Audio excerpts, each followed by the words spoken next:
दोस्तों, स्वागत है आपका मेरे YouTube चैनल इंग्लिश बाबू पर। और आज मैं फिर हाजिर हूँ आपके साथ एक नई स्टोरी लेकर। और दोस्तों, आज जो स्टोरी मैं आपके लिए लेकर आया हूँ ये एक मॉरल स्टोरी है। और ये जो स्टोरी है ये कक्षा 6 की NCERT की इंग्लिश की स्टोरी बुक से ली गई है। बहुत ही बढ़िया, बहुत ही मनोरंजन से भरपूर कहानी है। कहानी सुनने में आपको मज़ा आएगा। उसके अलावा आज की जो स्टोरी है इसके अंदर आपको कई सारे नए इंग्लिश के वर्ड मीनिंग सीखने को मिलेंगे, उनकी करेक्ट प्रोनाउंसिएशन के बारे में पता चलेगा। और हमेशा की तरह जो इसका ग्रामर का पार्ट है उसे डिटेल में कवर करेंगे, तो एक एक स्ट्रक्चर को आप बड़ी आसानी से सीख पाएंगे। तो चलिए दोस्तों, आज की इस कहानी को हम शुरू करते हैं। और सबसे पहले कहानी का टाइटल देखते हैं।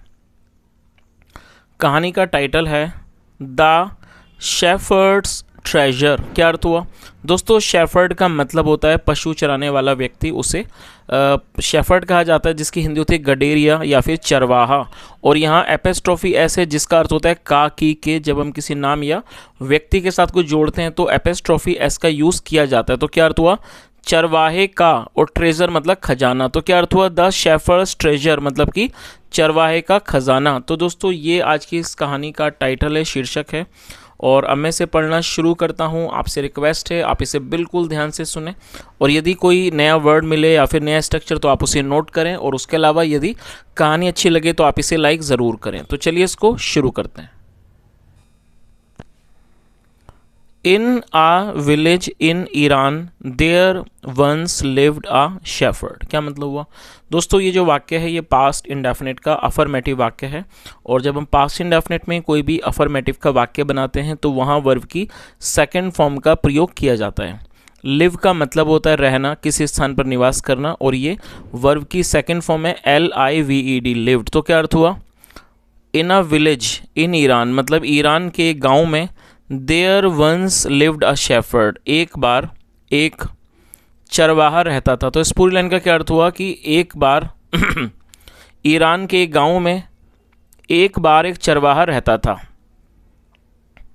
He was very poor. दोस्तों, ये जो वाक्य है सिंपल पास्ट का है। सिंपल पास्ट मतलब जब हम वॉज या वर्क का प्रयोग करते हैं हेल्पिंग ऑफ के रूप में, साथ में नाउन एडजेक्टिव को लेकर वाक्य बनाते हैं, तो इस तरह के वाक्य को सिंपल पास्ट का वाक्य कहा जाता है, जहाँ पर कोई भी वर्ब का प्रयोग नहीं किया जाता है। तो क्या अर्थ हुआ?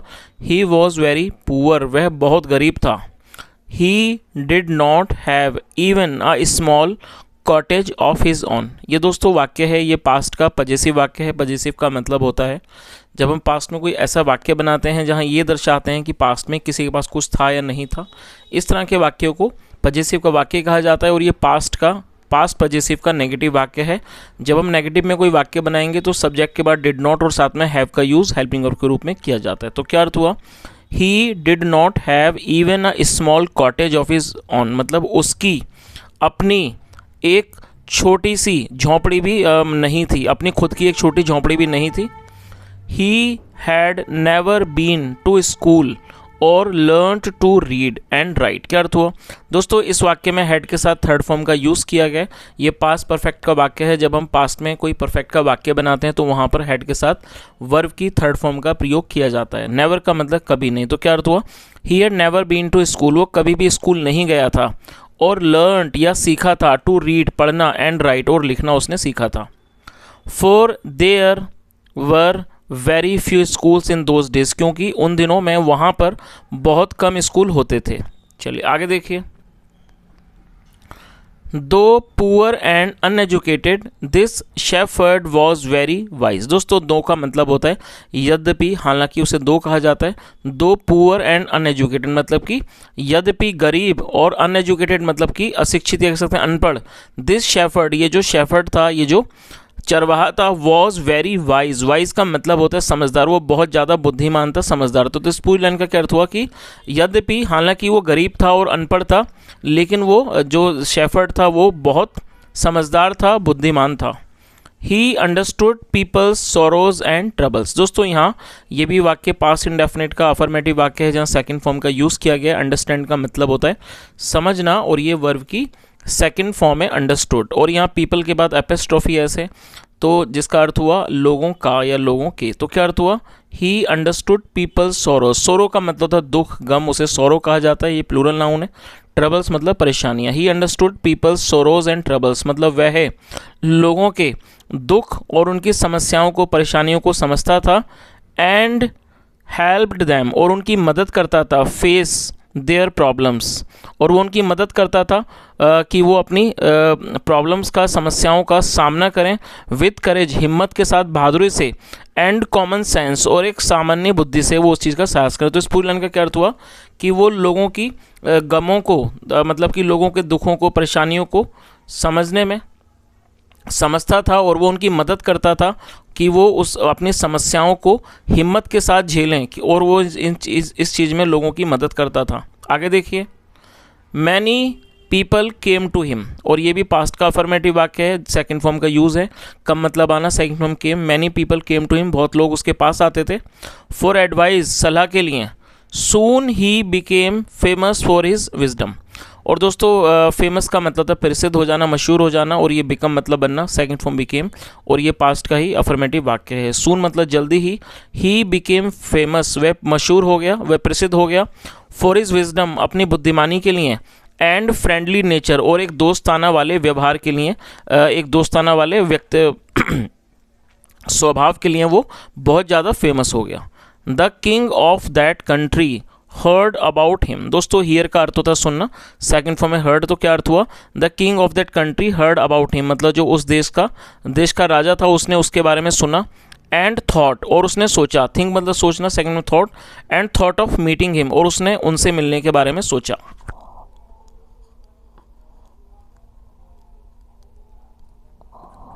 डिस्गाइज्ड एज अ शेफर्ड, दोस्तों डिस्गाइज का मतलब होता है वेश बदलना। डिस्गाइज्ड एज अ शेफर्ड मतलब एक मवेशी, एक चरवाहे के वेश में। And riding on A mule, और एक खच्चर, म्यूल का मतलब होता है खच्चर, और एक खच्चर पर सवार होकर।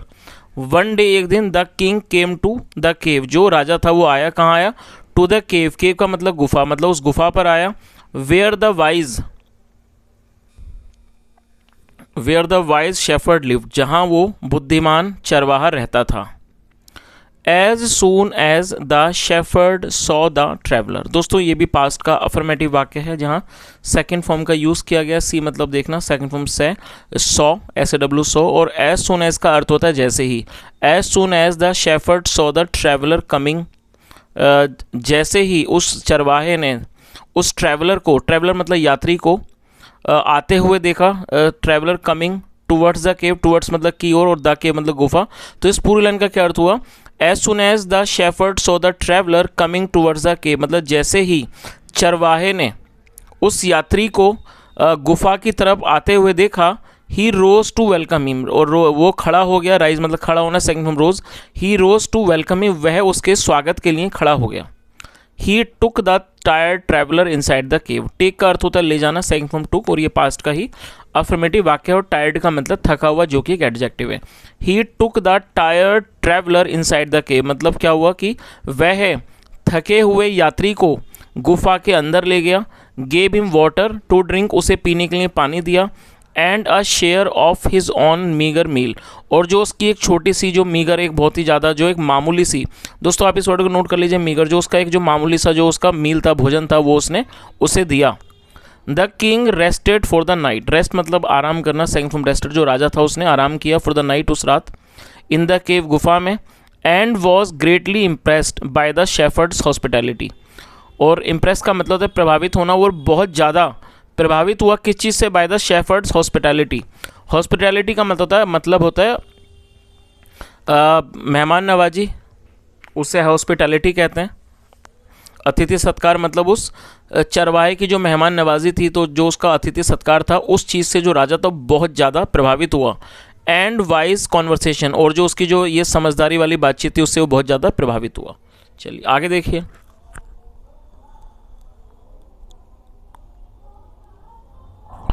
दो still tired the king decided to depart the next morning, क्या अर्थ हुआ, हालांकि यद्यपि स्टिल टायर्ड, वो अभी भी थका हुआ था, स्टिल मतलब अभी भी, फिर भी। द किंग डिसाइडेड, और दोस्तों डिसाइड मतलब निर्णय करना, फैसला करना, और ये सेकंड फॉर्म में डिसाइडेड, और डिपार्ट का मतलब होता है रवाना होना, निकलना। तो जो मतलब कि थका हुआ था, मतलब अभी भी जो थका हुआ था। The king decided to depart, जो राजा था उसने जाने का फैसला किया। द नेक्स्ट मॉर्निंग, अगली सुबह उसने जाने का फैसला किया। तो इस पूरी लाइन का क्या अर्थ हुआ कि हालांकि वो थका हुआ था, लेकिन जो राजा था उसने जाने का अगली सुबह उसने फैसला किया। द नेक्स्ट, अगली सुबह उसने जाने का फैसला किया। ही सैड, उसने कहा, many thanks for your kindness to a poor traveller. तो उसने क्या कहा कि मैनी थैंक्स मतलब बहुत ज़्यादा धन्यवाद, फॉर योर काइंडनेस आपकी दयालुता के लिए, टू अ पुअर ट्रैवलर एक गरीब यात्री के प्रति आपकी दयालुता के लिए बहुत ज़्यादा धन्यवाद। I have a long way to go, मतलब I have a long way to go मतलब मुझे एक लंबा रास्ता चलकर जाना है। Permit me to leave, permit का मतलब आदेश देना, आज्ञा देना। परमिट मी टू लीव मतलब मुझे आगे जाने की आज्ञा दीजिए। आगे देखिए, looking straight into the eyes of his guest, straight मतलब सीधा, looking straight into the eyes of his guest, अपने मेहमान की आंखों में सीधे देखते हुए। द शेफर्ड रिप्लाइड, जो शेफर्ड था, चरवाहा था, उसने जवाब दिया, थैंक यू योर मजेस्टी, उसने क्या कहा कि महाराज आपका धन्यवाद। For paying me the compliment of a visit, मतलब मुझे for paying me the compliment of a visit मतलब इस आपके आने का जो आपने मुझे एक सौभाग्य कॉम्प्लीमेंट दिया, उस चीज़ के लिए आपका धन्यवाद। आगे देखिए, the king was astonished as well as pleased, जो एस्टोनिश्ड का मतलब होता है चकित हो जाना, ये एडजेक्टिव आप इसे नोट कर लीजिए। The king was astonished as well as pleased, जो राजा था वो बहुत हैरान था और साथ के साथ वो बहुत ज़्यादा खुश भी था। He is Indeed very wise, Indeed का मतलब वास्तव में, वो वास्तव में बहुत ज़्यादा, he is Indeed very wise मतलब वह वास्तव में बहुत समझदार है। ही थॉट टू हिमसेल्फ, उसने मन मन में सोचा, और ये किसके बारे में बात हो रही है, राजा के बारे में। राजा ने मन मन में सोचा कि ये बहुत ज़्यादा बुद्धिमान है। I need people like him, मतलब मुझे इसके जैसे लोगों की ज़रूरत है, आवश्यकता है। टू वर्क फॉर मी, कि वो मेरे लिए काम करें। And the king appointed this humble shepherd the governor of a small district. Appoint का मतलब होता है नियुक्त करना, किसी को काम पर रख लेना, और जो राजा थे उन्होंने अपॉइंटेड, उसको नियुक्त कर लिया, काम पर रख लिया। दिस हम्बल शेफर्ड, हम्बल का मतलब विनम्र, ये जो एक विनम्र चरवाहा था उसको उन्होंने नियुक्त कर लिया। द गवर्नर, गवर्नर नियुक्त कर दिया मतलब कि राज्यपाल। ऑफ ए स्मॉल डिस्ट्रिक्ट, एक छोटे जिले का, उसे उन्होंने गवर्नर नियुक्त कर लिया। चलिए आगे देखिए, although he rose to power and dignity, हालांकि वो मतलब कि उसे ताकत मिल गई थी। Rose to power and dignity मतलब सम्मान और वो जो शक्ति थी वो उसको मिल गई थी, वो उठ चुका था।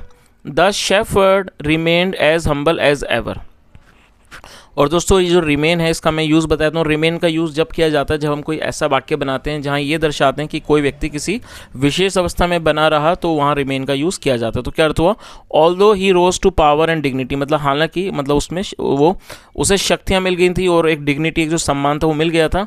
The shepherd remained as humble as ever, जो शेफर्ड था, जो चरवाहा था, वो उतना ही विनम्र रहा जितना वो था, जितना वो हमेशा रहा। People loved and honoured him, जो लोग थे वो उसको प्यार करते थे, एंड ऑनर्ड हिम और उसका सम्मान करते थे। फॉर हिज विजडम, उसकी बुद्धिमानी के लिए। सिंपैथी, उसके सिंपैथी के लिए। एंड गुडनेस, और उसकी भलाई के लिए। तो पूरी लाइन का क्या अर्थ हुआ, जो लोग थे वो उसका प्यार करते थे, उसका सम्मान करते थे, उसकी बुद्धिमानी के लिए, उसकी सिंपैथी के लिए और उसकी भलाई के लिए। ही वॉज काइंड मतलब वो दयालु था। And just to one and all, और सिर्फ एक के लिए नहीं, just to one and all मतलब सभी के लिए वो क्या था, वो दयालु था।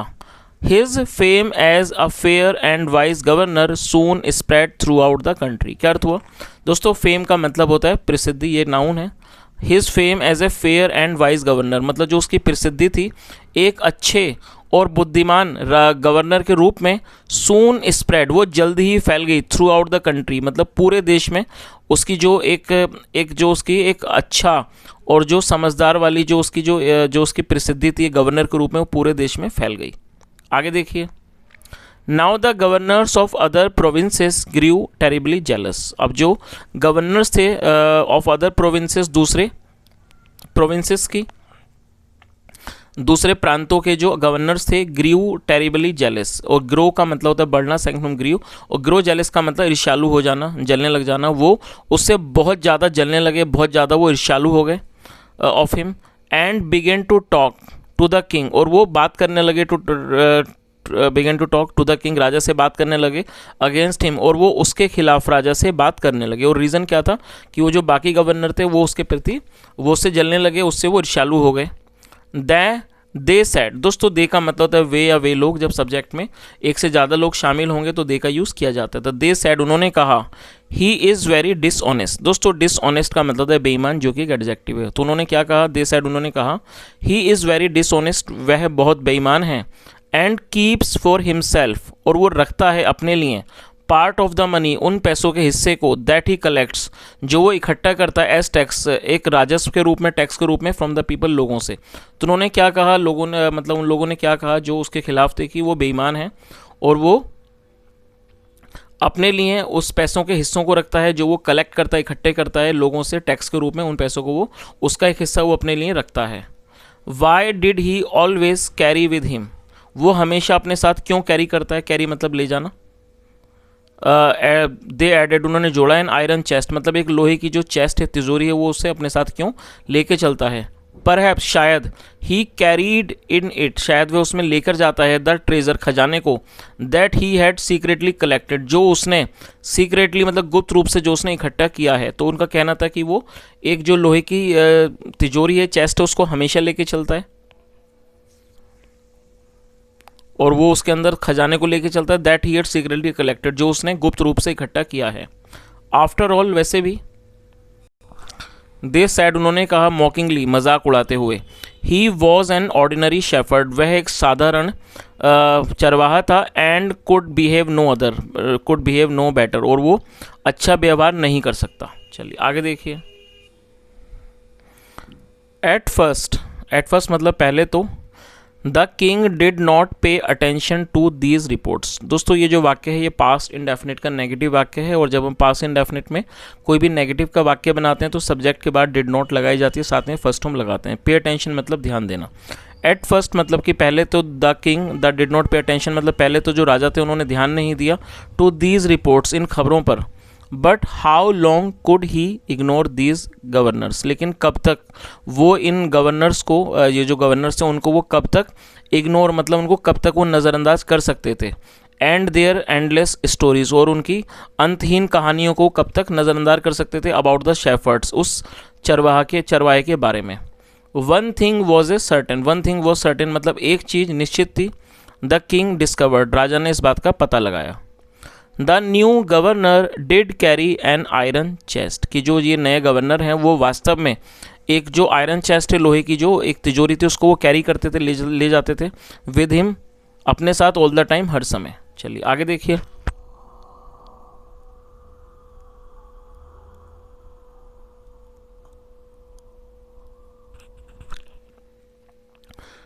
इसलिए वन डे, एक दिन, the new governor was summoned to the palace. दोस्तों ये जो वाक्य है ये पास्ट इंडेफिनिट का अफर्मेटिव वाक्य है, और आपको ये चीज़ याद रखनी है, जब हम ये पास्ट इंडेफिनिट का अफर्मेटिव वाक्य है लेकिन ये पैसिव में है, और जब हम पास्ट इंडेफिनिट में कोई भी पैसिव वॉइस का वाक्य बनाएंगे तो वहाँ पर वॉज या वर्ब का प्रयोग हेल्पिंग वर्ब के रूप में किया जाता है, जैसा यहाँ किया गया है, साथ में वर्ब की थर्ड फॉर्म लगाई जाती है। सम्मन का मतलब होता है किसी को बुलाना, बुलवाना, उसे सम्मन कहा जाता है, थर्ड फॉर्म में सम्मन। तो क्या अर्थ हुआ, इसलिए वन डे, एक दिन, the new governor was summoned to the palace, इसलिए एक दिन नए गवर्नर को महल बुलवाया गया।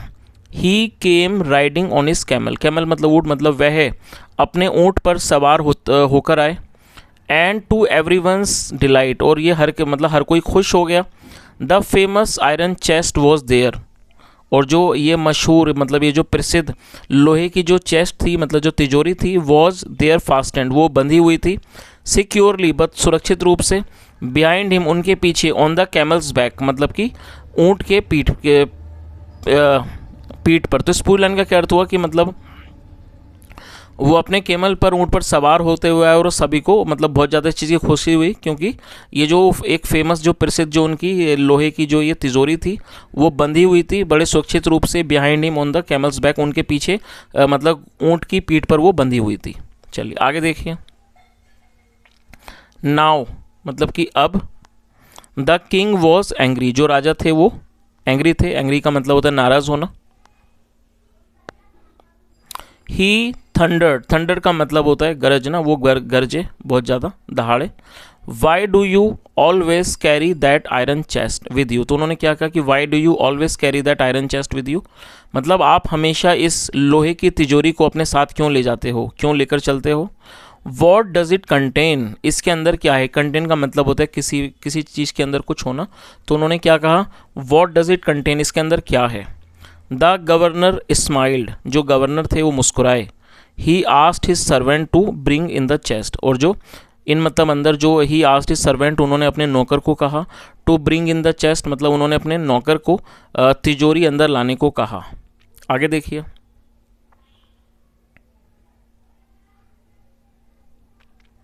How eagerly the people standing around waited for the shepherd to be found out, क्या अर्थ हुआ।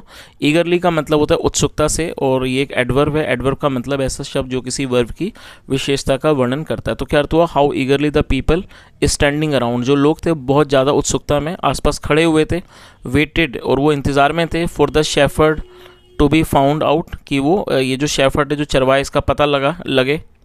But how great was their astonishment, लेकिन उनकी जो आश्चर्य था वो कितना ज़्यादा था। And even of the king himself, यहाँ तक कि जो राजा थे वो भी बहुत ज़्यादा इस चीज़ में शामिल थे, मतलब जो राजा थे वो भी उत्सुक थे, और जो बाकी लोग थे वो भी इस चीज़ मतलब हैरान थे। चलिए आगे देखिए।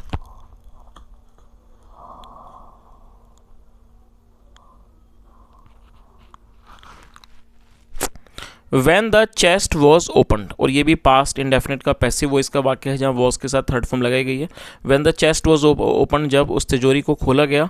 No gold और सिल्वर और jewels but an old blanket was all that came out, क्या अर्थ हुआ। नो गोल्ड मतलब ना सोना ना चांदी ना फिर कोई ज्वेल मतलब कि रत्न, लेकिन बट एन ओल्ड ब्लैंकेट, लेकिन एक जो पुराना कंबल था, was all that came out मतलब सिर्फ वही था जो बाहर आया।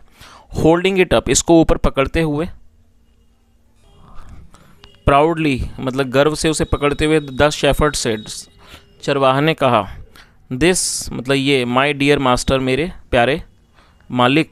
इज़ माई ओनली ट्रेजर मतलब ये मेरा इकलौता खजाना है। I always carry it with me, मैं इसे हमेशा अपने साथ लेकर चलता हूँ। But why do you carry such an ordinary blanket with you, तो उन्होंने क्या कहा, why do you carry such an ordinary blanket with you, लेकिन आप इतने साधारण कंबल को क्यों कैरी करके हो, मतलब क्यों अपने साथ लेके चलते हो। Surely you are the governor of a district मतलब आप वास्तव में मतलब निश्चित रूप से एक जिले के गवर्नर हो, राज्यपाल हो। द किंग आस्क्ड, राजा ने पूछा।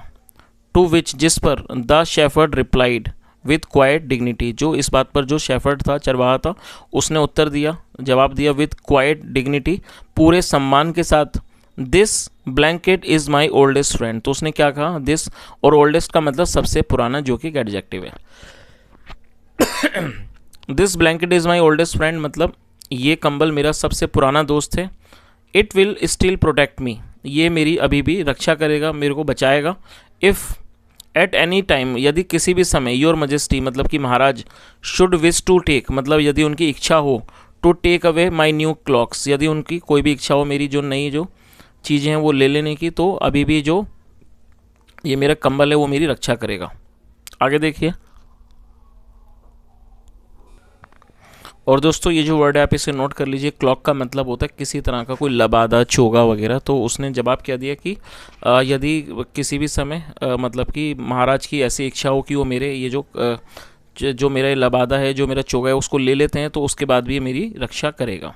How please the king was मतलब जो राजा थे वो बहुत ज़्यादा खुश हो गए। And how embarrassed the jealous governors became, और इस बात पर ये जो जलने वाले जो गवर्नर्स थे वो बहुत ज़्यादा शर्मिंदा हो गए, एम्बेरेस हो गए। Became to hear the wise man's reply, इस समझदार आदमी के जवाब को सुनकर वो बहुत ज़्यादा क्या हो गए, एम्बेरेस्ड हो गए, शर्मिंदा हो गए। नाउ अब, दे न्यू वो जानते थे, that the shepherd was Indeed the humblest, अब वो जानते थे कि ये जो चरवाहा है वो वाकई में बहुत ज़्यादा मतलब कि विनम्र है, सबसे ज़्यादा विनम्र है। हम्बलेस्ट मतलब सबसे ज़्यादा विनम्र। एंड द वाइजेस्ट और सबसे ज़्यादा समझदार। मैन इन द लैंड मतलब ज़मीन पर सबसे ज़्यादा समझदार वो इंसान है। The king made him the governor of a much bigger district, जो राजा थे उन्होंने उससे भी एक बड़े ज़िले का उसे गवर्नर बना दिया। दैट वेरी डे, उसी दिन। और दोस्तों ये एक ईरानियन फोकटेल है, मतलब ये एक तरह से कह सकते हैं इसको लोक कथा है, कहाँ की, ईरान की। तो दोस्तों ये आज की एक छोटी सी स्टोरी थी और मैंने यहाँ कोशिश की आपको हर वर्ड की मीनिंग बताने की। और यदि आपको आज की कहानी अच्छी लगी हो, मेरा पढ़ाने का प्रयास अच्छा लगा हो, तो आपसे रिक्वेस्ट है आप वीडियो को लाइक करें, शेयर करें, चैनल को ज़रूर सब्सक्राइब करें और कोई सुझाव हो तो कमेंट में बताएं। सुनने के लिए thank you so much. Have a nice day and bye.